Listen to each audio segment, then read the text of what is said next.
My sister took my wedding dress for a photo shoot, only to discover she'd been using it to try and seduce my husband behind my back. Brooke called me 3 weeks after my honeymoon, voice dripping with fake sweetness. "Hey Chloe, could I borrow your wedding dress? I'm doing this vintage bridal photo shoot for my portfolio. The client specifically requested something with intricate beadwork." I hesitated. That dress cost $8,000 to $12,000 and took 8 months of alterations to fit perfectly, but Brooke was struggling to launch her photography business after dropping out of Parsons School of Design, and family helps family. "Just be incredibly careful with it." I said the beading is hand-sewn Austrian crystals. "Of course, I'll treat it like spun gold." She picked it up Tuesday while Liam was at work.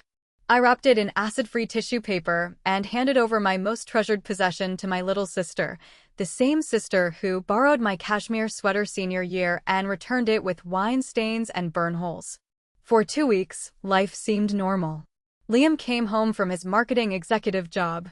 We'd cook dinner, watch Hulu. He seemed distracted, checking his phone constantly, but I figured it was work stress. Then my neighbor Brenda knocked on my door holding her phone. "Honey, I debated showing you this," she said grimly. "I was walking Rocky past the Daily Grind yesterday and saw something disturbing." The photo made my world tilt sideways. There was my sister in my wedding dress pressed against my husband outside the cafe. His hands were tangled in the lace I'd spent hours admiring in bridal magazines. She gazed up at him with the same expression she'd worn when she stole my high school boyfriend. "When was this taken?" I whispered. "Yesterday around 2:15 p.m. Liam had told me he was in client meetings all afternoon.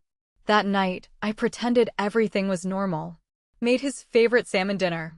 Asked about his day. He described fictional meetings in vivid detail, lying smoothly. After he fell asleep, I checked his phone. The messages made me sick. "Brooke, wearing your wife's dress makes this even hotter." "Liam, you look better in it than she ever did." "Brooke, think she suspects anything?" "Liam, she's too trusting. Always has been." It's pathetic. 23 messages over 2 weeks. Detailed meeting plans, explicit photos, cruel commentary about my naivety. They'd turned my wedding dress into a prop for their affair. The next morning, I drove to Brooke's apartment using my spare key. My wedding dress hung in her closet, reeking of her perfume and his cologne. Behind her jewelry box, I found a hidden camera still recording. I scrolled through the memory card with trembling fingers. They'd documented everything. Multiple encounters in my dress, but the videos dated back 6 months before my wedding.